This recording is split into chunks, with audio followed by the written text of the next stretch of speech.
Hai, saya Yowana. Saya dari Ilmu Komunikasi 2018 Universitas Dharma Andalas, Padang. Kali ini saya akan menjelaskan tentang konsep komunikasi grafis. Komunikasi grafis merupakan bidang profesi yang berkembang sangat pesat sejak revolusi industri pada abad ke-19. Saat mana informasi melalui media cetak makin luas digunakan dalam perdagangan, seperti iklan dan kemasan, penerbitan seperti koran, buku, dan majalah, serta informasi seni budaya. Perkembangan bidang ini erat berhubungannya dengan meningkatnya kesadaran akan manfaat yang dapat dipetik dari kejituan penyampaian informasi pada masyarakat. Perkembangan di atas juga dipacu oleh kesadaran yang makin tinggi pada efektivitas bahasa rupa atau visual dalam komunikasi masa kini. Munculnya istilah komunikasi visual sebenarnya juga merupakan akibat dari makin meluasnya media yang dicakup dalam bidang komunikasi lewat bahasa rupa ini, seperti percetakan atau grafis, film dan video, televisi, web design, dan CD interaktif. Dari perkembangan inilah telah membuat bidang ini menjadi kegiatan bisnis yang sekarang sangat marak melibatkan modal besar dan banyak tenaga kerja. Kecepatan perkembangannya pun berlomba dengan kesiapan tenaga penunjang pada profesi ini. Kita akan masuk pertama, komunikasi grafis vs visual. Kata grafis sendiri mengandung dua pengertian. Yang pertama ada graphein, dalam bahasa Latin disebut garis atau marka, yang kemudian menjadi graphic arts atau komunikasi grafis.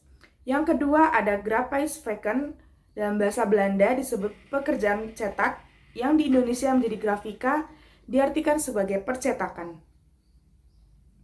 Dalam pengertian ini, komunikasi grafis adalah pekerjaan dalam bidang komunikasi visual yang berhubungan dengan grafika atau cetakan, atau pada bidang dua dimensi dan statis atau tidak bergerak dan bukan time-based image. Komunikasi visual merupakan payung dari berbagai kegiatan komunikasi yang menggunakan unsur rupa atau visual pada berbagai media seperti percetakan atau grafika, luar ruang atau marka grafis, papan reklam, televisi, film atau video, internet, dan lain-lain, dua dimensi maupun tiga dimensi, baik yang statis maupun yang bergerak atau time-based.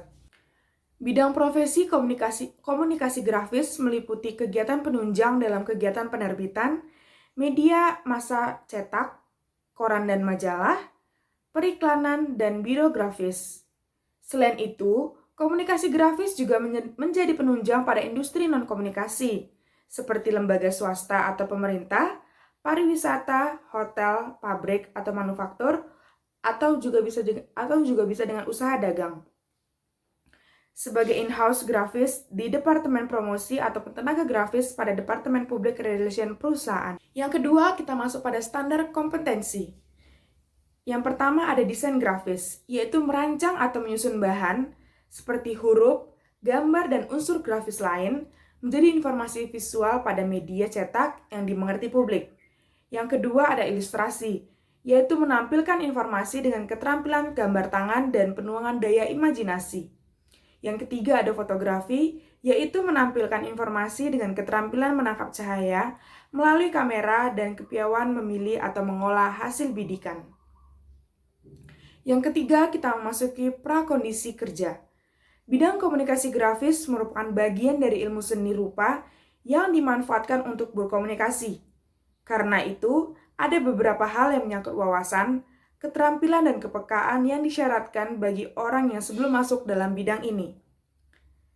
Dalam bidang kompetensi komunikasi grafis, ada hal yang harus dikuasai dahulu sebagai prakondisi sebelum kerja. Ada 3, yang pertama ada sikap kerja, yang kedua pengetahuan dan keterampilan, serta yang terakhir atau yang ketiga ada kreativitas. Working attitude. Bekerja sebagai penunjang bidang komunikasi membutuhkan manusia yang sadar akan tugasnya sebagai pengantar pesan atau informasi. Pada tingkat mula telah disadarkan akan tugas yang mementingkan aspek informatif. Pada jenjang yang lebih tinggi dibutuhkan wawasan mengenai teori komunikasi untuk melakukan tugas yang lebih rumit dalam oleh visualnya.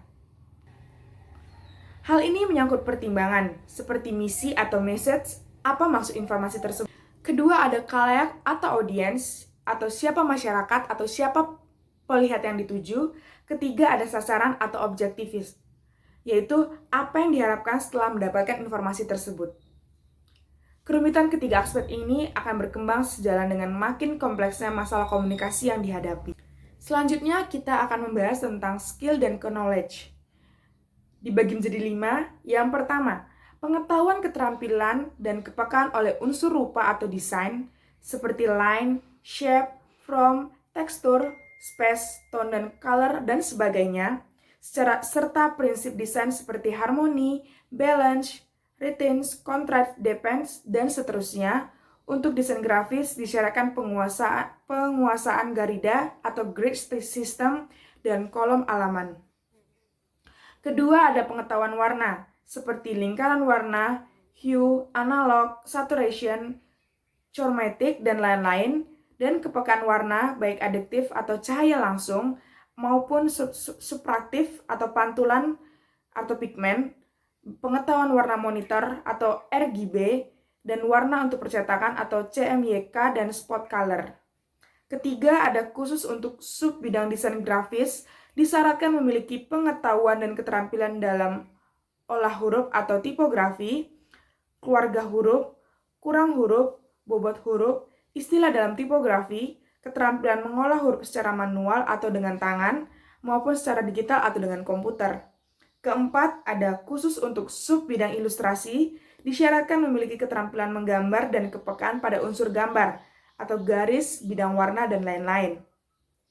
Yang terakhir atau yang kelima, ada khusus untuk sub bidang fotografi, disyaratkan memiliki pengetahuan dasar memotret, termasuk dalam olah foto digital. Selanjutnya kita akan memasuki kreativitas. Bila pada tingkat pelaksana, ditekankan pentingnya keterampilan dan kepekaan pada unsur rupa dan warna.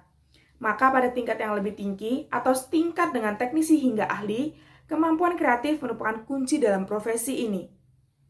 Bidang komunikasi grafis dan juga komunikasi visual menuntut hasil yang bukan hanya benar dan sesuai misi komunikasi yang dibutuhkan, tetapi juga kesegaran dan keunikan gagasan. Dalam minggu kreatif, demikian seorang ahli bidang ini dihargai. Selanjutnya, saya akan menampilkan beberapa contoh kreativitas yang ada di sini. Ini merupakan beberapa contoh kreativitas dan juga profesi atau desain, dan nanti saya akan menampilkan kolom-kolom. Ini adalah kolom profesi atau desain.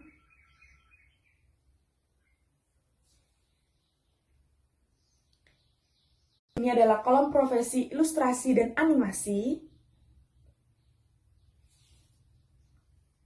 Terakhir, ini adalah kolom profesi fotografi, audiovisual, dan multimedia interaktif.